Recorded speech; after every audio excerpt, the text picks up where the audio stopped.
নমস্কার বন্ধুরা, তাতাই মা বাবা ভ্লগে আপনাদের সকলকে স্বাগত। আমি আজ আপনাদের সাথে শেয়ার করতে চলেছি ডালের একটা অত্যন্ত সুস্বাদু রেসিপি। আর রেসিপিটা হলো ডাল মাখানি। ভিডিওটির শেষ অবধি আমার সাথে থাকুন আর দেখে নিন আমি আজকে কিভাবে বানাচ্ছি এই ডাল মাখানি। আমি এখানে ভিজিয়ে নিয়েছি কাঁচা মুগ, আর তার মধ্যে দিয়ে দিচ্ছি কিছু পরিমাণে রাজমা। তারপর আমি এটাকে খুব ভালো মতন হাত দিয়ে কষলে নিয়েছি।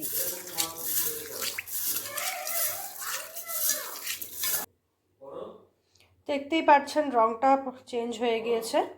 এখন আমি এই জলটাকে ফেলে দেব।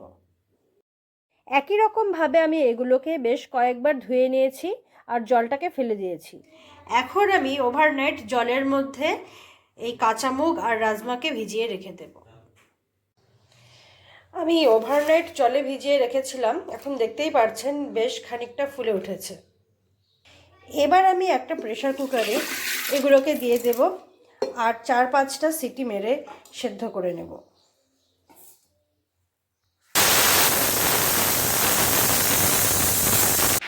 5-6টা সিটি মারার পরে আমি নামিয়ে রেখেছি একটি পাত্রে। দেখতেই পাচ্ছেন ডালগুলো কত সুন্দর গলে গিয়েছে। সে কড়াই বসিয়ে দিয়েছি আর কড়াইয়ে দিয়ে দিচ্ছি বাটার।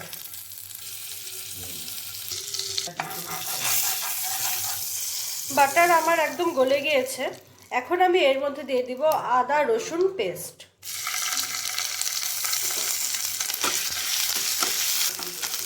আদা রসুনকে আমি বাটারের মধ্যে হালকা কষিয়ে নেব,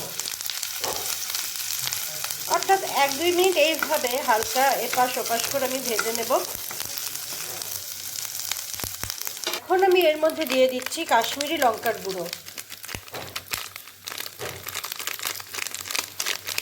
কাশ্মীরি লঙ্কা গুঁড়োটা দেওয়ার সাথে সাথে আমি একটু ভালো মতো মিশিয়ে নিচ্ছি। বেশি সময় লঙ্কাকে এখানে না রেখে আমি এর মধ্যে দিয়ে দিচ্ছি টমেটো পিউরি।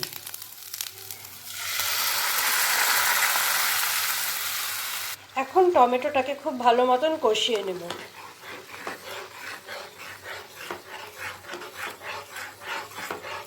টমেটোটা কষে গিয়েছে।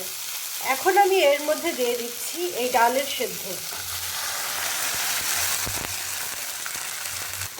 এখন আমি আঁচ কমিয়ে খুব ভালো মতন টমেটোটাকে এই সেদ্ধ ডালের মধ্যে মিশিয়ে নেব।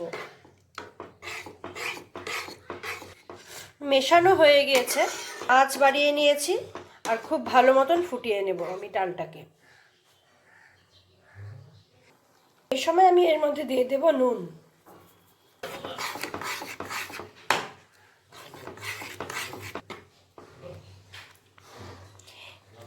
এইভাবে আমি আস্তে আস্তে ডালটাকে কষিয়ে নেব, আর ডালটা ঘন হয়ে গেলে তারপর দিয়ে দেব সামান্য পরিমাণে জল। আমার ডালটা দেখতেই পাচ্ছেন প্রচণ্ড ঘন হয়ে গিয়েছে, সেই জন্য আমি এখন এর মধ্যে দিয়ে দেব একটু পরিমাণে জল।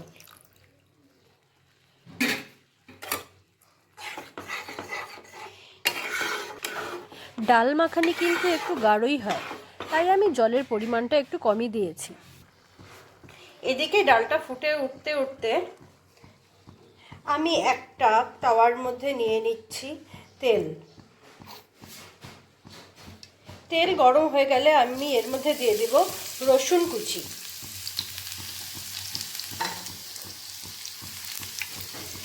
এখন রসুন কুচিটাকে আমি খুব ভালো মতন তাওয়াতে ফ্রাই করে নেব।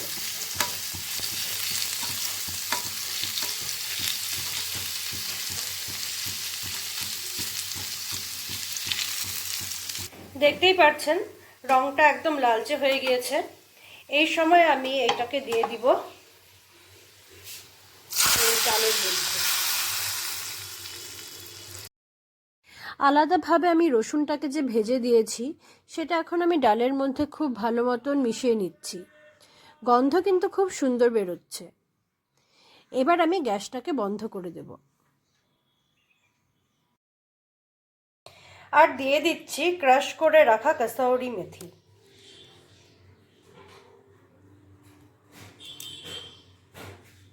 আর এরই সাথে দিয়ে দিচ্ছি আমি কুচিয়ে রাখা ধনেপাতা,